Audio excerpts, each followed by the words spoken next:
The National Broadcasting Company presents Lights Out, a summer revival of the famous series which many of our listeners will remember. Tonight's story, the eighth and the last in this series, is called The Signalman. Lights out, everybody.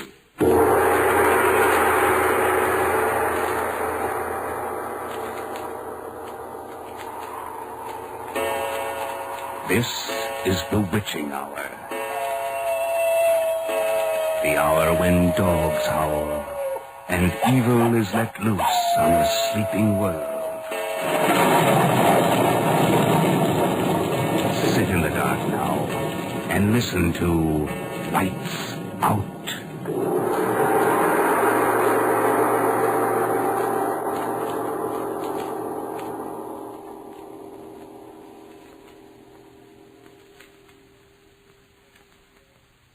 Hello, below there. I was calling to a man who stood beside a railroad track at the bottom of a deep and rocky ravine. One would have thought that, considering the nature of the ground, he would have looked up to where I was standing. But instead he turned and looked down the railroad line. I called again. Hello, below there. Because the terrible glare of the setting sun was in my eyes, I put my left arm across my face and waved to him with my right. He looked up, and I saw in his face an expression of intense horror. He regarded me fixedly without moving. I shouted, Is there a path by which I can come down and speak to you? He continued to stare at me. Gradually, the expression of horror seemed to pass from his face, leaving it a gray, empty mask. When he spoke, his voice seemed to come from a grave. Why do you wish to speak to me? No reason. Just want to talk. If you have no reason, then please go on your way. Well, I do have a reason. Let me come down and talk to you. He motioned with his little rolled-up flag to a narrow path about 200 yards distant, which descended the rocky wall of the ravine. I carefully made my way down it. The ravine was extremely deep and unusually precipitous. The man's post at the bottom was in as solitary and dismal a place as I'd ever seen. I could see the railroad tracks running into a dark, gloomy tunnel at one end of it. So little sunlight ever found its way to the spot that it had an earthy, deadly smell.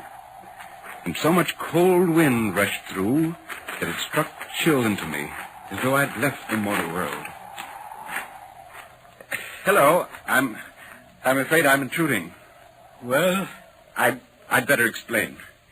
You see, I'm a reporter for the London Times. You know the Times. Yes, I know the Times. Well, I'm a new man. I was assigned to do a series of stories on people who work at little-known occupations in the city. And strolling along, seeing you down here, I thought, here is a story. And that's the reason that brought you down here? Yes, perhaps I'd better ask you a few questions, hadn't I? For instance, how far down are we? I've never seen anything quite like this before. 52 feet. Is that considered deep for railroad cutting? Deepest in the country. 52 feet, hmm? And how long is the tunnel? 3/4 of a mile. I see. And that red signal light in front of the tunnel, is that part of your job? I mean, do you have to see that it stays lighted all the time? Don't you know that it is? Don't I know it is? Oh, look, you've been staring at me ever since I called to you. Staring as though I were something to be afraid of. I'm just a newspaper reporter, that's all. I thought I'd seen you before. Seen me? But where? There. By that signal light. But I've never been here before. It's a part of London I've never visited. No, you may be sure of that. Perhaps I may. Yes, I'm sure I may. I beg your pardon for being so unfriendly. It's just that, well, I made a mistake. That's all right. I shouldn't have come down, I suppose. After I saw this unusual ravine in the tunnel and your job down here, I felt I had to come down and talk to you. I think I'm glad you did. I have very little company. This is a world here different from other men's worlds. I can believe that. May I ask, what exactly is the nature of your job? I mean, besides keeping the signal light burning and flagging the trains, what do you have to do? Not very much. I operate the telegraph in my hut over there. Turn this iron handle now and then. That's all. And you're down here all the time? Yes. Don't you ever get a chance to take a few minutes off and get up there and top in the sunlight? Very seldom. I can't leave the telegraph. By the way, I have a fire in my signal house. Wouldn't you like to come in and warm yourself? Oh, indeed I would. Yeah, this wind cuts right through me. We'll hurry along.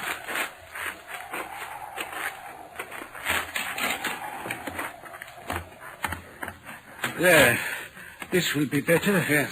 I'll just put a little more wood on the fire, poke it down.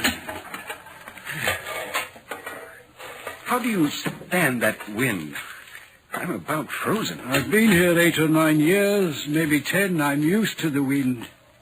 It never changes. Here, take this chair close to the fire. Oh, thank you. Tell me, don't you ever feel cut off from the world? Almost as though you were marooned and isolated down here? Yes, I do.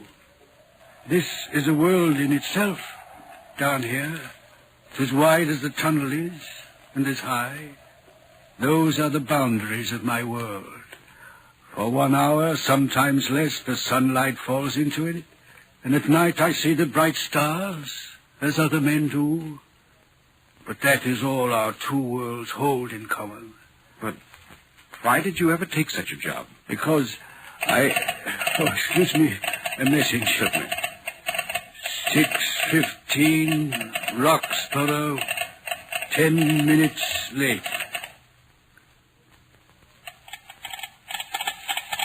Received message, all's well. Do you know, after talking to you, I feel as though I've at last met with a completely contented man. I believe I used to be so, at one time. But now, I'm worried. Worried. About what? I don't know. It's difficult to explain. Perhaps I can help you. I've been thinking of that. I've been wondering. Tell me. I've got to tell someone. And yet, give me some time to think it over. Say until tomorrow night, perhaps then. You mean you'd like me to come back? Yes, if it wouldn't be too much trouble. I'll be here, about the same time. But why not now? Why can't you tell me now? I want to think it over in my mind first. I want to be sure. Meanwhile, let me light your way to the path. Oh, yes, of course. Don't forget your pad and pencil. Thank you. Oh. Dark, isn't it? Yes, be careful. Everything gets damp and slippery down here at this time of the night. Oh. I didn't think 52 feet would make such a difference in atmosphere. There's the path, and let me ask one favor of you. Yes? When you reach the top, don't call out. Very well. And tomorrow when you come, don't call out. Tell me, what made you cry out hello below there tonight? I don't know. Did I cry something to that effect? Not to that effect. Those were the very words. I know them well. I suppose I said them because I saw you below. With your left hand across your face and your right arm raised. The sunset was in my eyes. That was the only reason? What other reason could I possibly have? You had no feeling that the words and gesture were conveyed to you in any supernatural way? No, of course not. I see. Well, good night then. I'll see you tomorrow night. Yes. Yes, tomorrow night.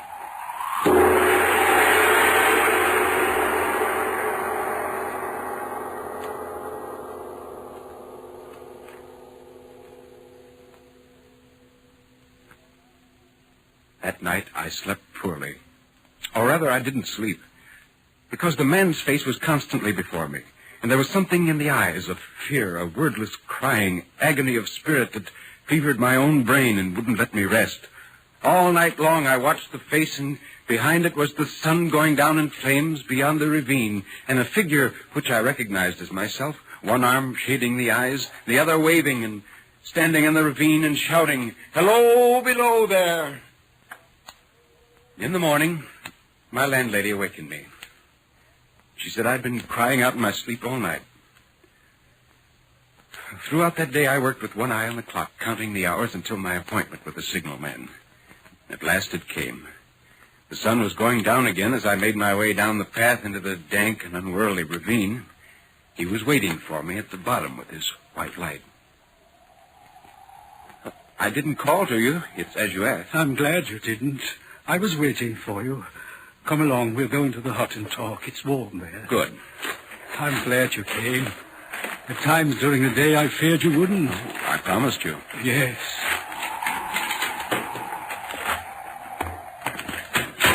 I've made up my mind to tell you the story. The whole thing.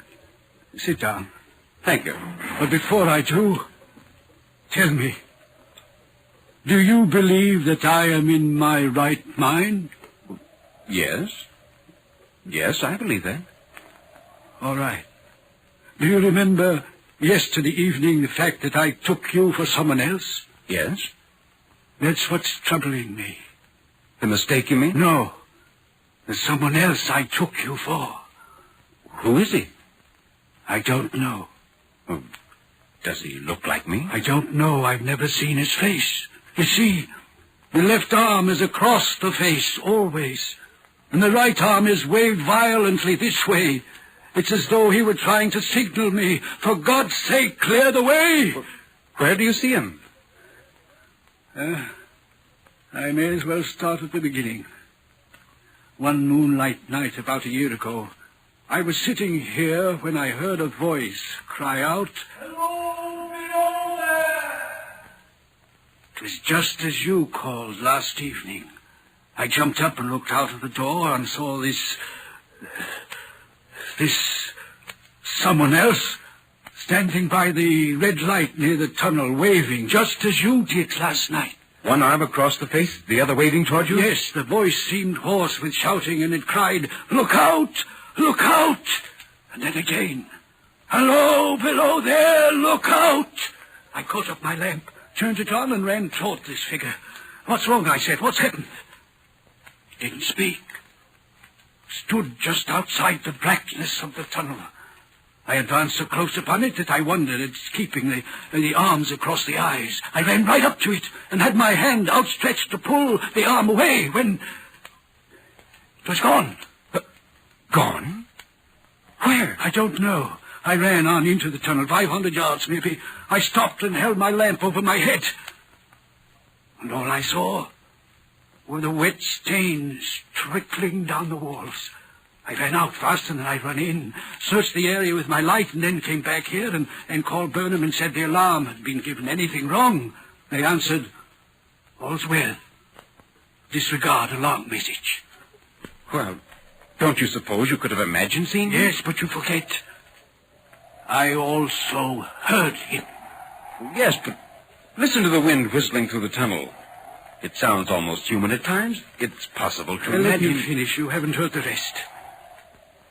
Within 6 hours after the appearance, 6 hours, mind you, the 2:40 train came through the tunnel, slowed down and stopped. The engineer signaled me and I hurried up to the cab. "What's the matter?" Don't know. One of the conductors signaled for a stop. Everything all right here? "Yes, just got the all clear signal." Here comes the conductor now. Hello? What's wrong back there? What did you pull the cord for? An accident. Where's the signalman around here? That's me. Do you have a shack nearby? Right over there. What happened, man? A woman was killed. Killed how? She was passing between the coaches. I suppose she slipped, was caught between the couplings. But how? Nobody seems to know, sir. She was crushed horribly. On account of the other passengers, we've got to get the body off. Have them take her to my shack. You... Have them take her. From the shock when One morning, just as day was breaking, I looked toward the red signal light and saw him again. Did he cry out this time? No, he was silent. Did he wave his arm? Yes, the right one. The left, as usual, was across his eyes. He seemed to be pointing down into the tunnel. He leaned against the shaft of the light like a statue over a grave. Did anything happen? Any accident, anything? Not immediately. He was there. I saw him. Then he was gone. I waited for the hours to pass, and when 6 hours went by and nothing had happened, I began to feel relieved. By nightfall, I had almost forgotten it and was able to read quite calmly as the hours passed. I was sitting here reading, the door open, when I heard a train. It was the midnight express from Brighton. I recognized the whistle. I got out my flag, stepped to the door. I could hear them for miles beyond the tunnel entrance. I listened to the wheels, filling the night with their driving, pounding, rhythmic beat. And I thought of the people on the train, the tired, worn-out picnickers and weekenders returning from Brighton. It made me feel responsible for them, as though I were their guardian and keeper. I listened to the rhythmic beat of the wheels. The train was nearing the tunnel mouth. I listened to the regular, powerful beat of them, and then suddenly I realized that they weren't regular. There was no rhythm, only the terrible raging cry of a machine that has suddenly broken through its own power and is heading for destruction.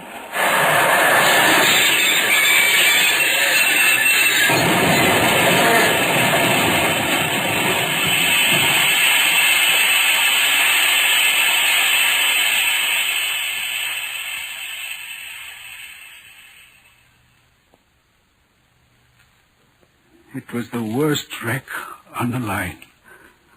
They brought the dead and dying in here.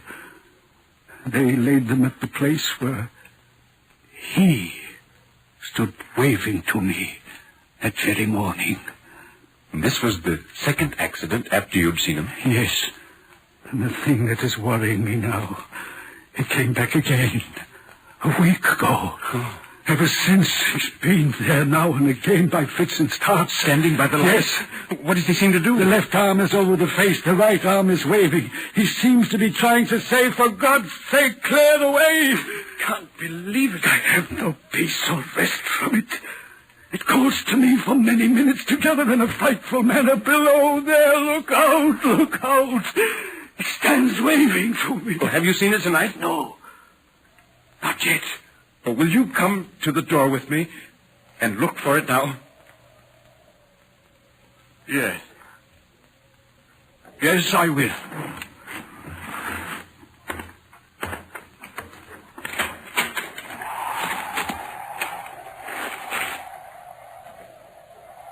Do you see it?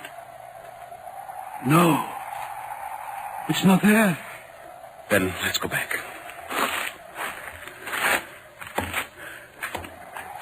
It wasn't there now, but it may be there a moment from now. What troubles me is, what does this spectre mean?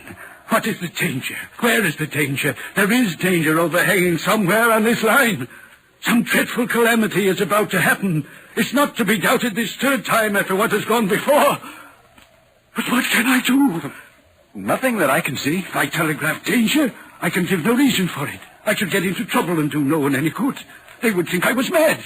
I would wire danger, take care, and they would answer, what danger, where? And I would have to wire back, don't know, but for God's sake, take care. And they would, of course, discharge me. What else could they do? Yes, I see.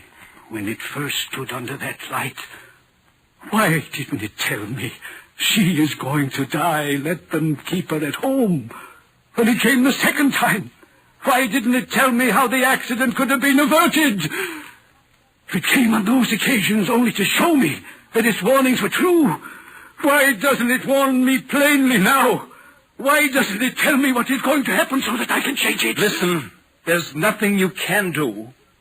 Or rather, you're doing the only thing that any sane, normal person would do, and that's nothing. The important thing is to keep your balance now. Don't get worked up to the point that that if you need to act later, you won't be able to. Yes. You're right. Of course you're right. You're doing your job as well as it's humanly possible to do. You're not responsible for the future. You're responsible only for the present. What happens at this switch, now. You've got to look at it that way. I know. Only I can't forget that something is going to happen. I don't doubt that. But if you keep your eyes open at all times, you may be able to prevent it. I pray to God I may. It's easy to say, but try not to think about it too much. I try. But it's the responsibility that crushes me. Because of this spectre, because of this knowledge of things that will happen along this line, I am responsible for every child, every mother, every person that rides upon it. I know that something is going to happen. I ought to warn them, but I don't know how to warn them when they die. If they die, their deaths are on my shoulders. Look, would you like me to spend the rest of the night with you? Perhaps it would help keep your mind off things. No, thank you. I'll be all right. You don't know what a blessing it's been just to be able to tell you the whole story. Would you like me to come back tomorrow night? Would you mind? No. And when you write your story about me, about this job... Yes? If you could tell the whole story, everything I've told you, it would help lift this awful responsibility from my shoulders. People would know then. They might think me mad, but they would know. And the weight would be from my spirit. Yes, I'll write that story tomorrow. Everything. You needn't be afraid that I'll skip anything. I'll bring it along with me and show it to you before I turn it in. It would mean so much. Yes. Now, I think it's best that I go. Good night, then. And you will come back tomorrow? Yes. Can you find the path? Easily. I'm beginning to know it by heart now. Good night.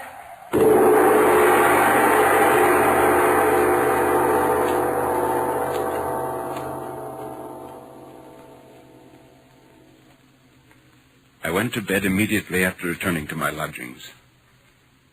If I had slept unsoundly the night before, I slept little, if any, this night. There were the same dreams, the man's face, his eyes with their deep inner secret and pain, and in the background the sun going down over the ravine, and the figure, no longer my own, with one arm across the eyes and the other waving toward me, crying in a low moan, "Clear the way, clear the way."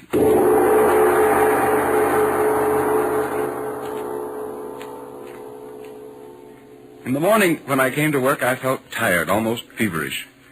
I could hardly wait until sundown when I would again visit the signalman. I wanted to show him the story as I'd written it. At last, the hands of the clock pointed to 6:30, and I left the office on my way to the ravine. About half an hour later, I arrived at the top of the cutting.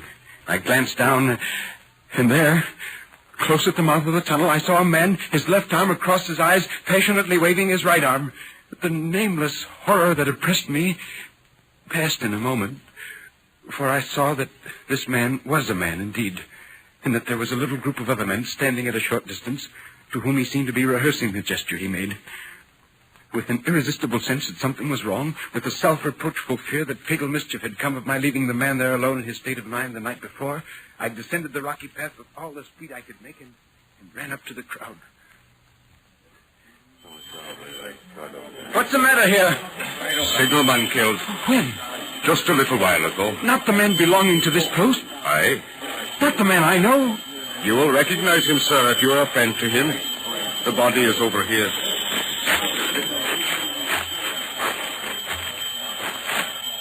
There. You see? Oh. How did it happen?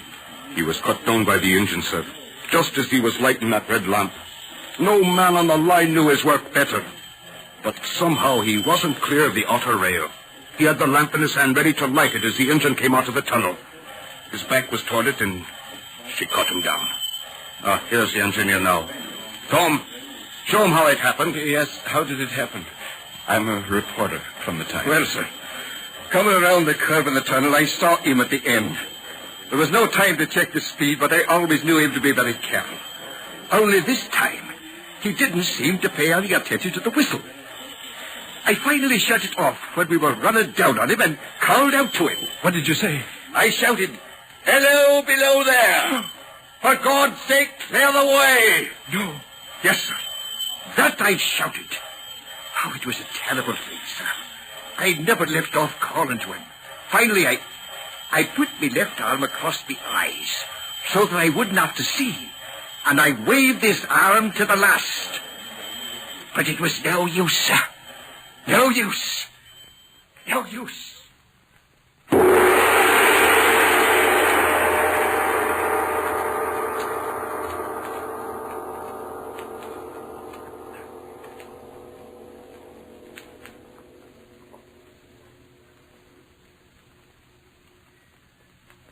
I walked away.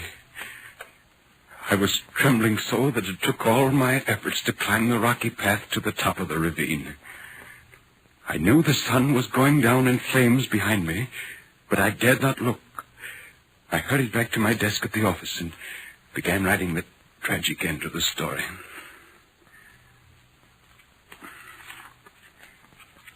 Sir? Yes, boy? Is your copy ready, sir? In just a moment. Please hurry, sir. Piper goes to press in a half hour. I'll have it ready. Come back in a few minutes. All right, sir.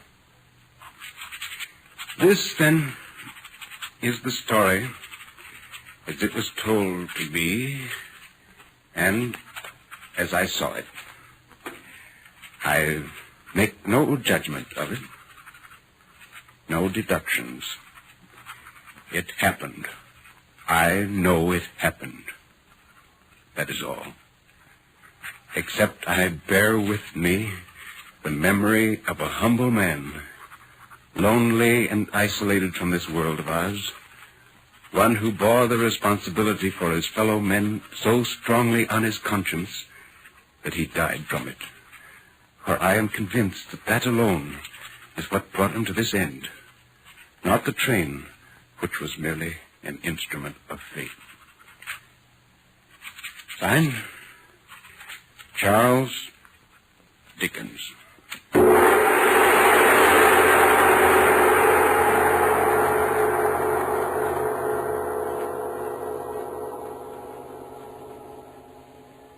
All right. You can turn them on now. You have just heard the eighth and the last in the summer series of Lights Out. Tonight's story, Charles Dickens' The Signalman, was adapted for radio by Frederick J. Lipp. Starring in the role of Charles Dickens was Nelson Olmsted. The signalman was played by Herb Butterfield. Others in the cast included Boris Apland, Nathan Davis, and Jess Pugh. And now it's time to turn the lights out for the summer. We've enjoyed bringing you these shows, and if we've managed to send a few chills up and down your spine, well, that's what we set out to do. Lights Out was produced and directed by Albert Cruz. This is NBC, the National Broadcasting Company.